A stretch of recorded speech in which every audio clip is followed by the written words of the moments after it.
ஒரு virtual machine ஹங் state போனால் என்ன பண்ணணும் அப்படிங்கிறத பார்க்க போகிறோம். அதாவது நம்ம பார்க்க போகிறது விர்ச்சுவல் மிஷின் ட்ரபிள் ஷூட்டிங்.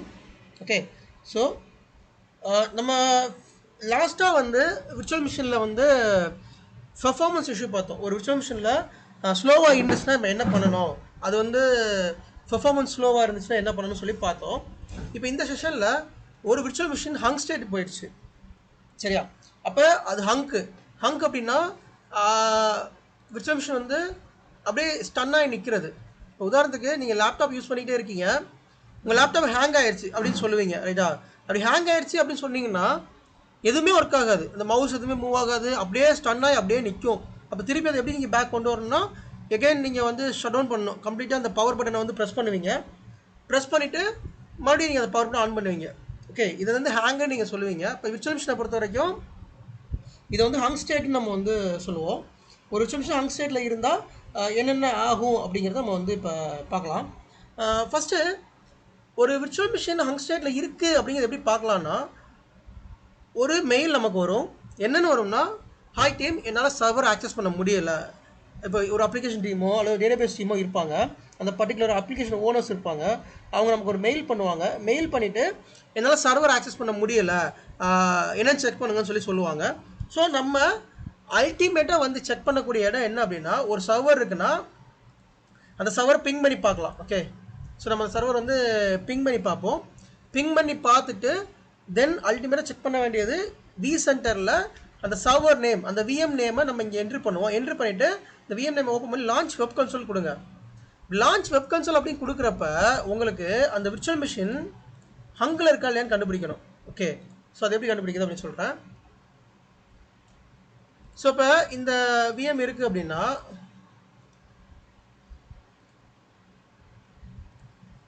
நீங்கள் யூஸ்வலாக ஒரு விர்ச்சுவல் மிஷின் ஓப்பன் பண்ணுறப்போ அது வந்து இந்த மாதிரி இருக்கும், சென்ட் கண்ட்ரோல் ஆர் டெலிட்னு இருக்கும். இந்த மாதிரி இருக்கும், press control alt delete to sign in அது மாதிரி இருக்கும். இப்போ நீங்கள் இந்த இடத்துல சென்ட் அப்படின்னு கொடுத்தீங்கன்னா உங்களுக்கு இந்த பேஜ் வரணும். இதுக்கு பேர் லாகின் பேஜ், சரியா? ஸோ இந்த லாகின் பேஜ் வரணும். அப்படி லாகின் பேஜ் வராமல் ஸ்டில் அது வந்துட்டு உங்களுக்கு அப்படியே இருந்தது அப்படின்னா there is a issue with VM. புரியுதுங்களா?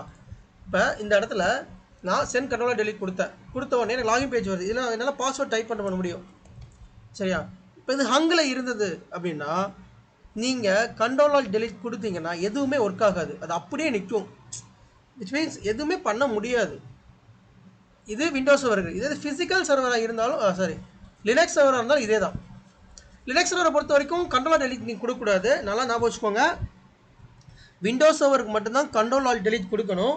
லினக்ஸ் சர்வருக்கு கண்ட்ரோல் டெலிட் கொடுக்கக்கூடாது. ஒரு ஹலோ, நம்பர் அனுப்பிச்சு நார்மல் மெசேஜ் பாரு, இல்லை வாட்ஸ்அப் பண்ணுறேன். ஸோ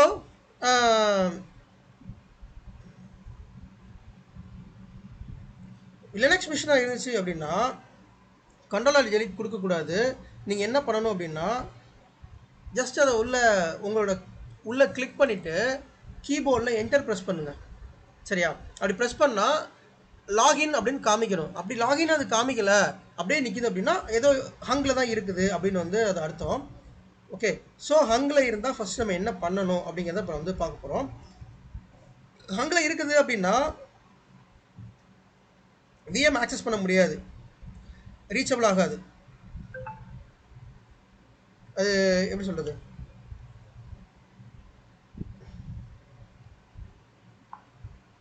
விஎம் வந்து நாட் ரீச்சபிளாக இருக்கும், ஆடிபி எடுக்க முடியாது, பிங் கூட சம்டைம்ஸ் பிங் ஆகும், சம்டைம்ஸ் பிங் ஆகாது. ஓகே, அப்போ அந்த மாதிரி டைமில் ஹங்கில் இருந்து நீங்கள் வெளியில் கொண்டு வரணும் அப்படின்னா விஎம் ரைட் கிளிக் பண்ணிங்கன்னா பவர் வாங்க. இந்த பவரில் எந்த ஆப்ஷனுமே தெரியாது, இந்த ரீசெட் அப்படிங்கிற ஆப்ஷன் மட்டும் தான் தெரியும். நல்லா ஆரம்பிச்சுக்கோங்க. ஹங்காக இருந்துச்சு அப்படின்னா இந்த பவரில் ரீசெட் அப்படிங்கிற ஆப்ஷன் மட்டும் தான் தெரியும், வேறு ஆப்ஷன் தெரியாது. மிச்ச ஆப்ஷன் எல்லாமே கிரேட் அவுட் ஆகிருக்கும். அப்போ கிரேட் அவுட் ஆகிருந்துச்சு அப்படின்னா இது மட்டும் தான் உங்களுக்கு தெரியும். அப்போ நீங்கள் ரீசெட் பண்ணணும். So there is a difference between restart and reset. நான் ஆல்ரெடி சொல்லியிருக்கேன், இந்த ரீஸ்டார்ட்டுக்கும் இந்த ரீசெட்டுக்கும் டிஃப்ரென்ஸ் நிறைய இருக்குது. இந்த ரீஸ்டார்ட் அப்படிங்கிறது it's a graceful restart. Graceful ரீஸ்டார்ட்னா ப்ராப்பராக ரீஸ்டார்ட் பண்ணுறது, விச் மீன்ஸ் அந்த ஓஎஸில் உள்ள அப்ளிகேஷன் எல்லாமே ப்ராசஸ் எல்லாமே ஸ்டாப் ஆகி அதுவே ரீஸ்டார்ட் ஆகுதுக்கு பேர் ரீஸ்டார்ட் கெஸ்ட் ஓஎஸ். இப்போ அது ஹங்கில் இருக்குது அப்படின்னா ரீசெட் தான் ஒர்க் ஆகும், இது ஒர்க் ஆகாது. இதில் எதுவுமே ஒர்க் ஆகுது, இது மட்டும் தான் ஒர்க் ஆகும். ஒரு கஸ் ஹலோ வந்துட்டு இருக்கானே நிற்கிங்களோ? இந்த உங்களுக்கு கால் பண்ணுவோம், உங்கள் நம்பர் கொடுத்துருக்கேன், பேசுவோம். ஸோ ரீசெட் மட்டும்தான் ஒர்க் ஆகும். இந்த ரீசெட் கொடுத்தீங்கன்னா இந்த விஎம் வந்து பேக் டு நார்மல் ஆயிரும். சரி, இப்போ இந்த விஎம் வந்து ஹங்கில் இருக்குது. இப்போ ரைட் கிளிக் பண்ணி ரீசெட் கொடுக்குறேன் அப்படின்னா அதுக்கு பேர் அன்எக்ஸ்பெக்டட் ஷட்டவுனில் வரும். இது உதாரணத்துக்கு நான் உங்களை எப்படி நான் காமிக்கிறேன்னா, சரி இப்போ இதை நான் வந்து ரீசெட் பண்ணுறேன். ரீசெட் பண்ணிட்டு ஈவெண்ட் வியூவரில் போய் காமிக்கிறேன், அப்போ உங்களுக்கு புரியும். இப்போ நான் ரீசெட் பண்ணிட்டேன். ரீசெட் பண்ணுறதுக்கு பேர் unexpected shutdown, unexpected restart or unexpected shutdown. இது ஹங்கில் இருந்தால் இது தான் பண்ணணும், வேறு வழியே கிடையாது, இப்படி தான் பண்ணி ஆகணும். ஓகே, இப்போ நான் சொன்னது எல்லாமே சினாரியோ, இப்படி தான் சினாரியோ இருக்குன்னு சொல்லியிருக்கேன். இதுக்கப்புறம் ஸ்டெப் பை ஸ்டெப்பாக அதை எப்படி ரிசால்வ் பண்ணுறது அப்படிங்கிறத நான் வந்து ட்ரபிள் ஷூட் எப்படி பண்ணுறது அப்படிங்கிறத சொல்கிறேன்.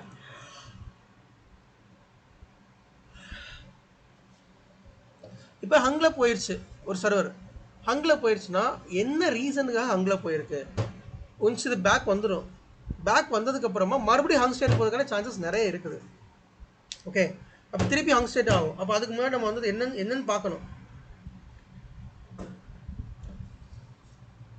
ஸோ அல்டிமேட்டாக நீங்கள் ஃபஸ்ட் செக் பண்ண வேண்டியது இந்த விஎம்மோட memory and CPU usage monitor போயிட்டு பெர்ஃபார்மன்ஸ் ஓவர்வியூ போனீங்கன்னா கரண்ட் பெர்ஃபார்மன்ஸ் டேட்டா தெரியும்.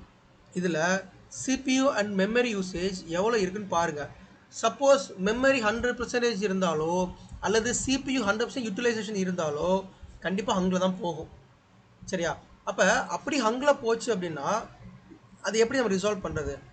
அதை ரெண்டு டைப்பாக நீங்கள் பிரிச்சுக்கலாம். இப்போ இந்த விஎம் எந்த இஎஸ்எக்ஸ்ஐ ஹோஸ்ட்டில் ரன் ஆகுதுன்னு பாருங்கள். அந்த இஎஸ்எக்ஸ்ஐ ஹோஸ்ட்டோட பெர்ஃபார்மன்ஸ் பாருங்கள், அதோட யூசேஜ் பாருங்கள், எவ்வளோ மெமரி ஃப்ரீயாக இருக்குது, எவ்வளோ சிபி ஃப்ரீயாக இருக்குன்னு. சப்போஸ் இங்கே ஃப்ரீயாக இருந்துச்சுன்னா பிரச்சனை இல்லை, நம்ம சைடு பிரச்சனை இல்லை, ஓஎஸ் சைடு தான் எதுவும் பிரச்சனை. சப்போஸ் இங்கே எதுவும் மெமரி வந்து க்ரன்ச்சாக இருக்குது, மெமரி ஃபுல்லாக யூட்டிலைஸ் ஆகிருக்கு, இல்லை சிபி ஃபுல்லாக யூட்டிலைஸ் ஆகிருக்கு அப்படின்னா அந்த விஎம்மை மைக்ரேட் பண்ணணும். ரீசெட் பண்ணிவிட்டு அந்த விஎம் வந்து try to migrate to another host. ஏன்னா மேபி அந்த ஹோஸ்ட்லேயே உங்களுக்கு வந்து ரிசோர்ஸ், கம்ப்யூட்டர் ரிசோர்ஸ் இல்லாதப்ப அந்த விஎம்க்கு அது எப்படி அலோகேட் பண்ணிக்காது. அப்போ நீங்கள் வந்து மைக்ரேட் பண்ணணும். ஓகே, இப்போ வந்து எனக்கு ஹோஸ்ட்லலாம் நல்லா தான் இருக்குது, கம்ப்யூட்டர் ரிசோர்ஸ் வந்து அவைலபிளாக இருக்குது. பட் விஎம்மில் வந்து எனக்கு யூட்டிலைசேஷன் வந்து 100% காமிக்குது அப்படின்னா நீங்கள் வேறு வழி இல்லை, நீங்கள் உள்ளே போய் தான் செக் பண்ணணும். உள்ளே போயிட்டு டாஸ்க் மேனேஜரில் செக் பண்ணணும். ஓகே, உள்ளே போய்ட்டு டாஸ்க் மேனேஜரில் எந்த டாஸ்க் அதிகமாக கன்சியூம் பண்ணுது, 100% கன்சியூம் பண்ணுதுன்னு பார்க்கணும். அந்த டாஸ்க்கை வந்து கில் பண்ணலாம், அல்லது அந்த அப்ளிகேஷனை டெம்பரரியாக வந்து நீங்கள் வந்து ஸ்டாப் பண்ணலாம், அல்லது அந்த அப்ளிகேஷன் கரெக்டாக இருக்கலாம், அந்த அப்ளிகேஷன் அவுட்டேட்டடாக இருக்கலாம், இல்லை தேவையில்லாத நிறைய அப்ளிகேஷன் இன்ஸ்டால் பண்ணி அது நிறைய 100% வந்து எடுத்துக்கலாம், அல்லது ஆன்டிவைரஸ் ரன் ஆகுறப்ப 100% யூட்டிலைசேஷன் எடுத்துக்கும். அப்புறம் வந்து 2 ஆன்டிவைரஸ் கண்டிப்பாக வச்சுருக்கக்கூடாது. அப்படி 2 ஆன்டிவைரஸ் இருந்தாலும் 100% யூட்டிலைசேஷன் எடுத்துக்கும். ஸோ இங்கே வந்து பார்த்தீங்கன்னா சிபியூ எத்தனை % ரன் ஆகுது, மெமரி எத்தனை % ரன் ஆகுதுன்னு பார்த்துக்கலாம். அதை தவிர்த்து அதோட அப்ளிகேஷன்ஸ்லாம் சர்வீசஸ் வந்து எவ்வளோ கன்சியூம் பண்ணுது அப்படின்னு சொல்லி நம்ம இங்கே பார்த்துக்கலாம். இப்போ ஏதோ ஒரு அப்ளிகேஷன் நீங்கள் 100% கன்சியூம் பண்ணுது அப்படின்னா அந்த அப்ளிகேஷனை செக் பண்ணுங்கள். மேபி அந்த அப்ளிகேஷன் அன்இன்ஸ்டால் பண்ணி ரீஇன்ஸ்டால் பண்ணினா சரியாகிறதுக்கு வாய்ப்பு இருக்குது, அல்லது அந்த அப்ளிகேஷன் பிரச்சனை கரெக்டாக இருந்தாலும் இந்த மாதிரி இஷ்யூஸ் வரும். ஓகே, ஸோ அப்போ ஓஎஸ் லெவலில் ஒரு அனலைஸ் பண்ணுங்கள், கெஸ்ட் ஓஎஸ் லெவலில் என்னென்ன பிரச்சனை இருக்குது அப்படின்னு சொல்லி ஒரு அனலைஸ் பண்ணுங்கள்.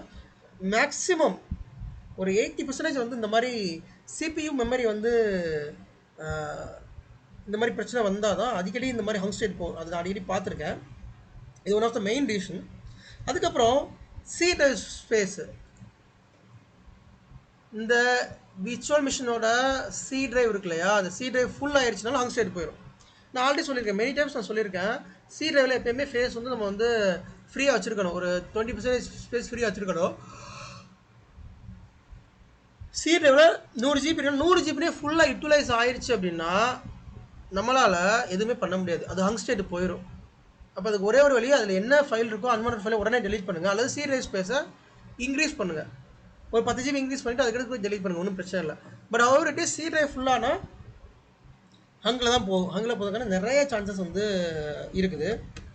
அதுக்கப்புறம் இந்த பர்டிகுலர் விர்ச்சுவல் மிஷினில் பிஎஸ்ஓடி எரர் வந்துச்சுன்னா நமக்கு வந்து ஹங்கில் போகிறதுக்கான சான்சஸ் இருக்குது. ஸோ ஆல்ரெடி நம்ம வந்து வாட் இஸ் பிஎஸ்ஓடி எரர் அப்படின்னு ஒரு கிளாஸ் எடுத்திருக்கோம். ப்ளூ ஸ்க்ரீன் ஆஃப் டெத் எதனால் வரும் அப்படின்னு சொல்லிட்டு. ப்ளூ ஸ்க்ரீன் ஆஃப் டெத் வந்து பார்த்திங்கன்னா மேக்ஸிமம் டிரைவர்ஸ் இஷ்யூனால தான் வரும். பட் இது ஒரு விர்ச்சுவல் சர்வர் இருக்கிறதுனால அது அப்ளிகபிள் ஆகாது. அப்போ இங்கே வந்து எதனால் வரும்னா பேட்ச் அவுடேட்டடாக இருக்குது, அப்புறம் வைரஸ் இன்ஃபெக்ட் ஆனால் வரும், ஏதாவது ஓஎஸ் கரப்ட் ஆனால் வரும். ஸோ இந்த மாதிரி சில சினாரியோஸ் லாஜிக்கல் இஷ்யூஸ் வந்துச்சுன்னா இந்த மாதிரி பிஎஸ்ஓடி எரர் வரதுக்கான சான்சஸ் நிறைய இருக்குது. பிஎஸ்ஓடி எரர் வந்தாலும் அது அங்கே இருக்கும். ஸோ நான் ஆல்ரெடி சொல்லியிருக்கேன், பிஎஸ்ஓடி எரர் வந்துச்சு அப்படின்னா நீங்கள் இந்த விண்டோஸ் லாக்ஸில் சிஸ்டம் செலக்ட் பண்ணி ரைட் கிளிக் பண்ணி ஃபில்டர் கொடுத்தீங்கன்னா இதில் உங்களோட ஈவெண்ட் ஐடி 6000 சரி ஈவெண்ட் ஐடி என்ன ஞாபகம் இருக்காது, என்ன ஈவெண்ட் ஐடின்னு 6005ல் நமக்கு இது தெரியும்.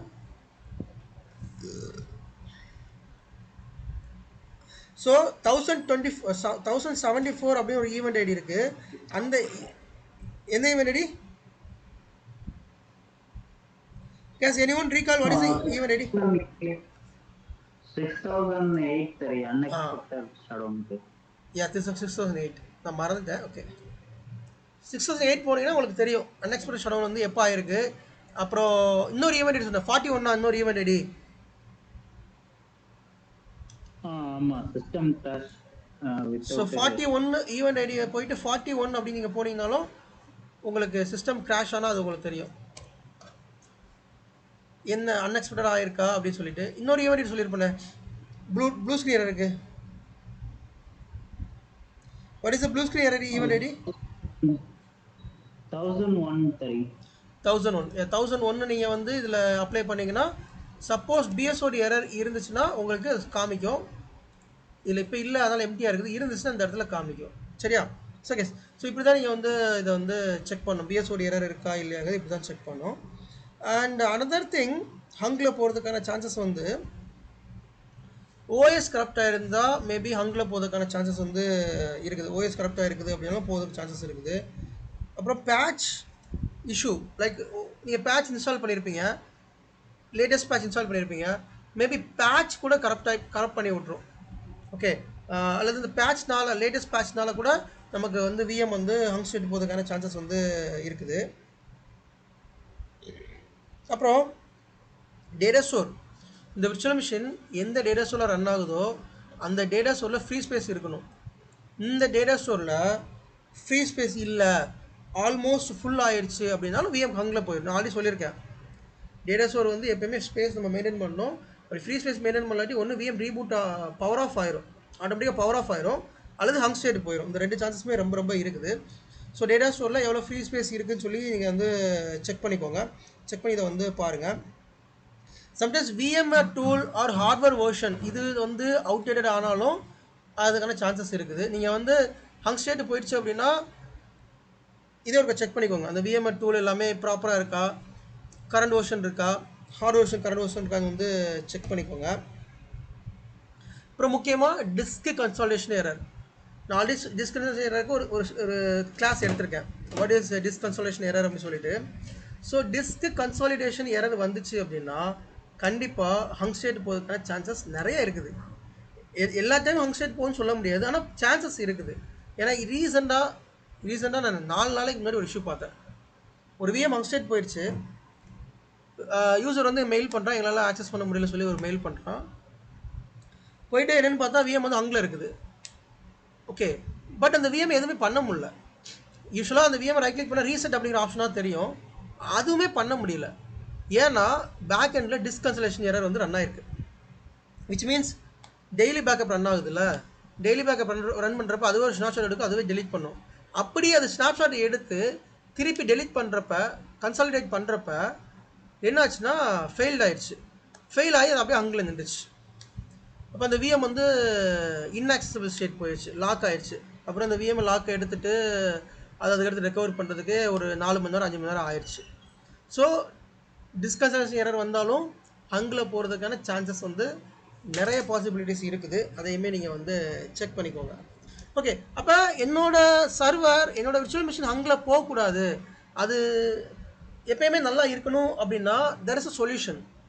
அப்போ நீங்கள் உங்களோட சர்வர் எப்பயுமே வந்து பேட்ச் அப்டேட் பண்ணிடணும். விண்டோஸ் அப்டேட் சேம் நம்ம சொல்கிற சொல்யூஷன் எல்லாமே ஒரே சொல்யூஷனாக தான் கிட்டத்தட்ட வரும். அதை நோட் பண்ணிக்கோங்க. பேட்ச் விண்டோஸ் பேட்ச் எப்பயுமே அப்டேட் இருக்கணும் to avoid server related issues. சரியா? Second point guys, I hope every one noted this point. நான் சொல்கிற பாயிண்ட்ஸ் எல்லாத்தையுமே நீங்கள் நோட் பண்ணுறீங்கன்னு நினைக்கிறேன். சப்போஸ் நோட் பண்ணலாட்டி நோட் பண்ணிக்கோங்க. நான் வேகமாக போகிற மாதிரி இருந்துச்சுன்னா வீடியோ ஷேர் பண்ணுறப்ப வீடியோ பார்த்து கூட நோட் பண்ணிக்கோங்க. பட் நான் சொல்கிற ஒவ்வொரு பாயிண்ட்டும் முக்கியம். நான் சொல்கிற பாயிண்ட்ஸ் எல்லாமே என்னோடய ஆஃபீஸில் நான் ஃபேஸ் பண்ண இஷ்யூஸ். ஸோஃபேர் என்னோட எக்ஸ்பீரியன்ஸில் நான் ஃபேஸ் பண்ண இஷ்யூஸ், என்னோடய கலீக்ஸ் ஃபேஸ் பண்ண இஷ்யூஸ், இது எல்லாமே நான் கொலைட் பண்ணி உங்களுக்கு நான் மொத்தமாக தர்றேன். என்னோடய மொத்த ஒரு 10 இயர்ஸ் எக்ஸ்பீரியன்ஸ் உங்களுக்கு நான் தர்றேன். சரியா? ஸோ அதை அப்படியே நீங்கள் நோட்ஸ் எடுத்துக்கோங்க. உங்களுக்கு ஒரு இஷ்யூ வர்றப்ப அந்த நோட்ஸை பார்த்தாலே நீங்கள் சால்வ் பண்ணிடலாம். 95% சால்வ் பண்ணிடலாம். மிச்சம் 5% நீங்கள் வேணால் அந்த டைம் ட்ரபிள் ஷூட் பண்ணுற மாதிரி இருக்கும். மொத்தம் 95% நீங்கள் கண்டுபிடிச்சிடலாம் இதுதான் இஷ்யூன்னு சொல்லிட்டு. சரியா? ஃபைன். ஸோ எந்த ஒரு இஷ்யூ வராமல் ஹங்கெலாம் போகாமல் இருக்கணும் அப்படின்னா first point Windows patch update பண்ணிடுங்க.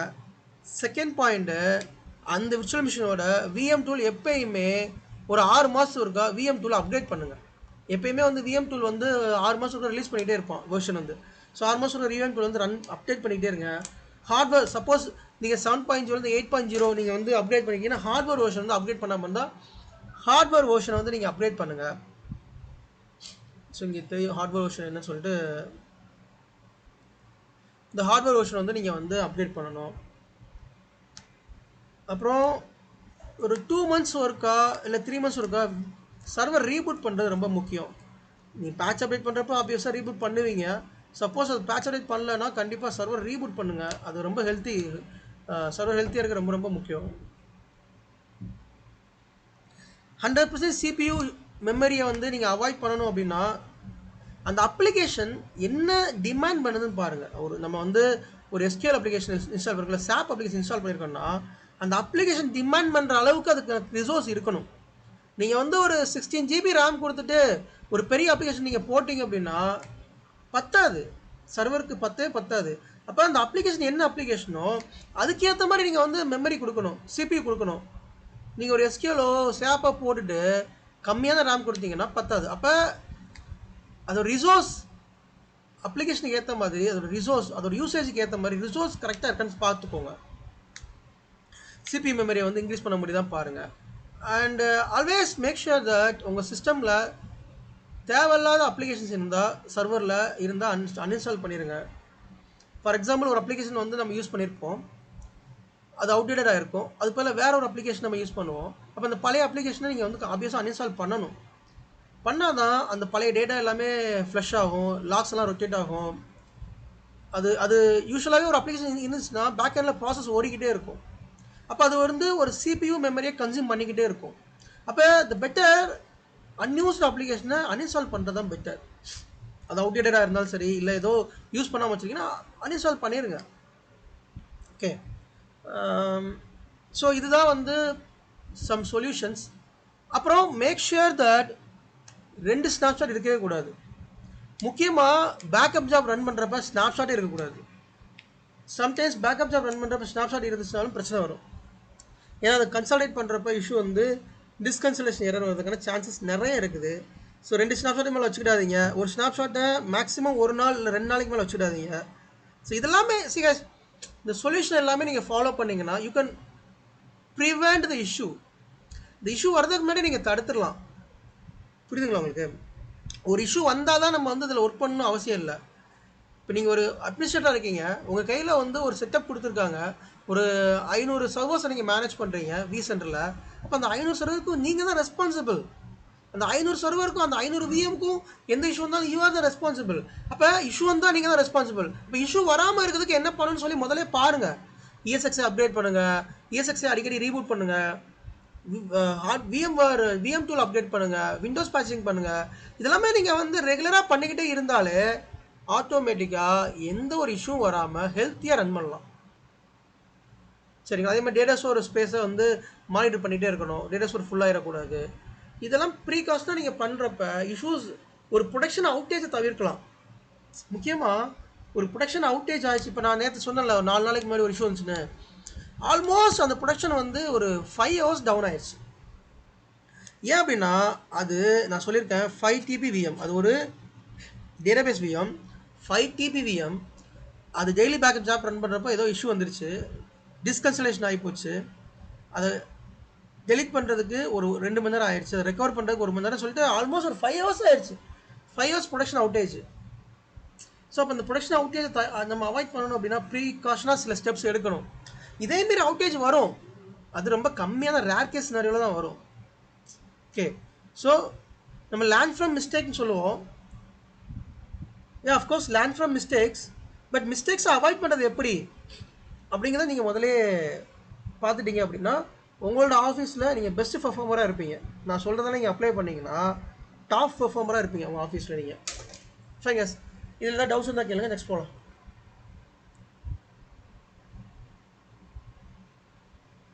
Guys, any doubts?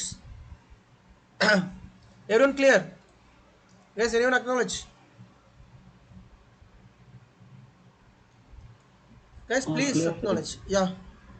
Okay. Fine. Next போறப்ப